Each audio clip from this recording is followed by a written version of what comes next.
NDA के लिए कितने जरूरी हैं चिराग पासवान? चिराग से एनडीए को कितना नफा नुकसान? चिराग को INDIA से भी ऑफर है, एनडीए भी उनके बारे में सोच रही है, लेकिन सवाल यहाँ ये खड़ा होता है कि एनडीए चिराग के बारे में कितना सोच रही है। एनडीए के लिए चिराग आखिर कितने जरूरी हैं और चिराग से एनडीए को कितना फायदा होता है?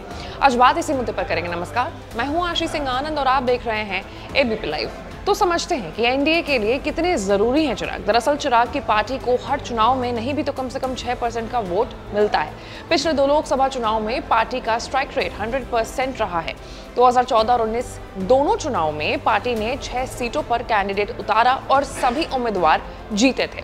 14 में जहां पार्टी को 6% तो 19 में चुनाव में 8% पार्टी को वोट मिला है। जातीय गणना की रिपोर्ट की माने तो बिहार में अनुसूचित जाति की आबादी लगभग 19% है और रामविलास पासवान के निधन के बाद दलितों के universally recognised leader Chirag Paswan हो गए। यही कारण है कि चिराग पासवान को 6% वोट की गारंटी माना जाता है। चिराग बिहार के कम से कम 1 दर्जन सीटों पर जीत हार का समीकरण बिगाड़ सकते हैं।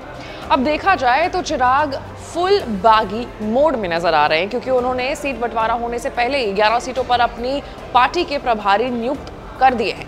इंटरेस्टिंग फैक्ट यहाँ पर यह है कि इसमें से 4 सीटें ऐसी हैं जहां नीतीश कुमार की पार्टी JDU के सांसद हैं। इस हरकत के बाद जो मैसेज चिराग देना चाहते हैं वो क्लियर हो गया है। अगर पार्टी उन्हें सीट देती है जितना वो मांग रहे हैं तो उतना तो ठीक है, नहीं तो विधानसभा की तरह लोकसभा में भी खेला चिराग पासवान कर सकते हैं। और बीजेपी इसलिए भी थोड़े सोच में है क्योंकि चिराग अपने वोटों की ताकत 2020 के विधानसभा चुनाव में दिखा चुके हैं। उस चुनाव में भले ही चिराग को 1 सीट मिली थी, लेकिन वोट काटने का काम चिराग और उनकी पार्टी ने बहुत अच्छे से निभाया था।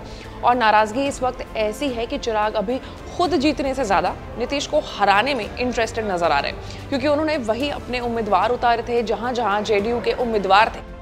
हालत ऐसी हो गई थी कि चिराग के कारण नीतीश कुमार की JDU बिहार के 3रे नंबर की पार्टी बन करके रह गई थी।